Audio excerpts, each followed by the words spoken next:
जबकि मैं सच जानती हूँ क्या होगा। कोई कितना भी हाथ पैर मार ले, होगा वही जो मैं चाहूँगी, वैसे ही होगा। और अभी तक वैसे ही हो रहा है और आगे भी वैसे ही होगा। अगर किसी ने इंटरफेयर किया तो उसकी पूरी की पूरी लाइफ बर्बाद हो जाएगी। उससे भगवान के जो उसके पास है ना, भगवान उससे भी वो सब छीन लेंगे। जो घमंड करके बैठते हैं ना, हम तो ये हैं, हम तो वो है, हमारे पास ये है, हमारे पास वो, इसके पास नहीं होना चाहिए, हमारे पास होना चाहिए, वो भी सोच ले। इसलिए कह रही हूँ, वक्त है, पीछे हटो। जो होना था हो गए। लाख लाख उससे उनसे माफ़ी मांगो।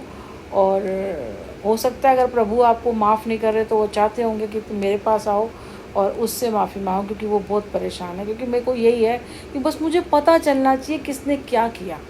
मैं किसी को दोष और किसी को सज़ा देने वाली कौन होती हूँ। मेरे ठाकुर जी बैठे हैं, वो सज़ा दे देंगे, पर मुझे ये है कि मुझे जानना है किसने मेरे साथ कितना बुरा किस हद तक किया है, मुझे जानना है। और मैं कहती हूँ अगर वो लोग नहीं बताएंगे, कोई नहीं बताएगा तो कोई बात नहीं, आज नहीं तो कल मरेंगे तो हमें वैसे भी पता चल जाएगा। वो सिचुएशन उनके लिए ज़्यादा टफ होएगी। क्योंकि जब कहते हैं ना, एक हम किसी को सज़ा देते हैं या चीख चिल्ला देते हैं, लेकिन जब ऊपर वाला करने पे आता है ना, वक्त और कुदरत करने पे आते हैं, तो भैया वो तो वक्त की मार और कुदरत की मार तो इतनी ऐसी होती है कि आपकी चीखें ना निकल जाए। पता नहीं क्या होगा, पता नहीं, मतलब डर नहीं लगता ऐसे इंसान को, औरत है या आदमी, डर नहीं लगता उनको। बताओ कैसे कितनी एनर्जी चेंज रहे हैं। जो ये सोच रही है मैं बन जाऊँ, मैं ऐसा हो जाऊँ, या इसका नाम हो जाएगा मेरे, कोई क्या कह रहे थे कि इसको खतरा है मेरे, क्योंकि वो भी वही करते हैं, अगर ये ज़्यादा करेगी तो हमारा नाम खराब हो जाएगा, हमारे को वो देखेगा नहीं, सुनेगा नहीं। बेवकूफ़ हो, अगर तुम इस लाइन में हो, मैं तो इस लाइन में हूँ नहीं। सब लोग ना अपने नसीब का खाते हैं, पता है तुम्हें।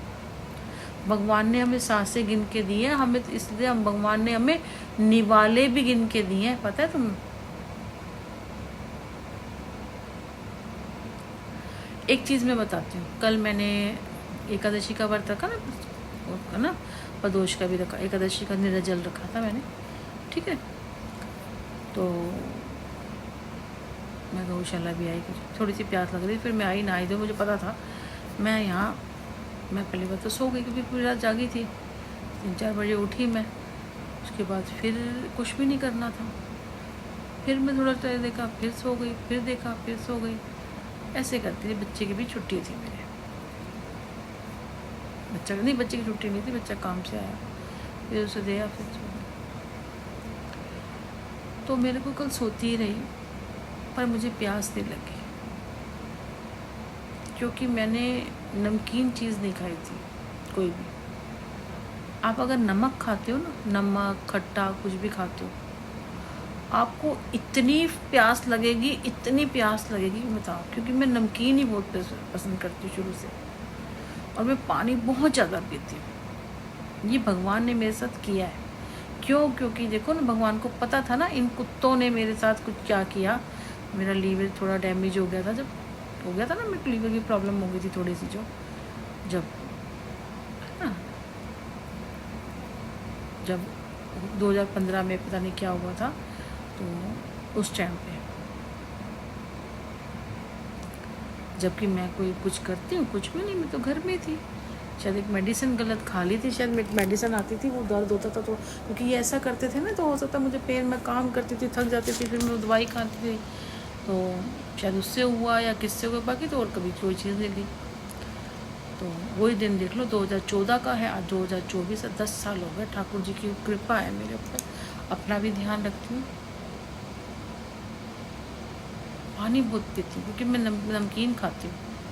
इसलिए भगवान ने मेरे को नमकीन की आदत डाली है कि क्योंकि नमकीन खाएगी ना, तो ये पानी ज़्यादा पिएगी, और पानी ज़्यादा पिएगी तो प्यास ज़्यादा लगेगी, पानी जिएगी, तो इसके लिए सेहत के लिए अच्छा होगा। तो मीठे की भी आदत होती है। अब कल से मैंने मीठा खाया, अब सुबह जब मैंने व्रत को, वो मेरा अगले दिन प्रदोष का व्रत। अब मैं दूध पी सकती हूँ, मैं दही खा सकती हूँ, दही तो मैं चीनी वीनी डाल के खाती हूँ, सही बताऊँ फीकी खाती हूँ, मैं दूध भी फीका पीती हूँ। तो फिर मैंने उसमें अगर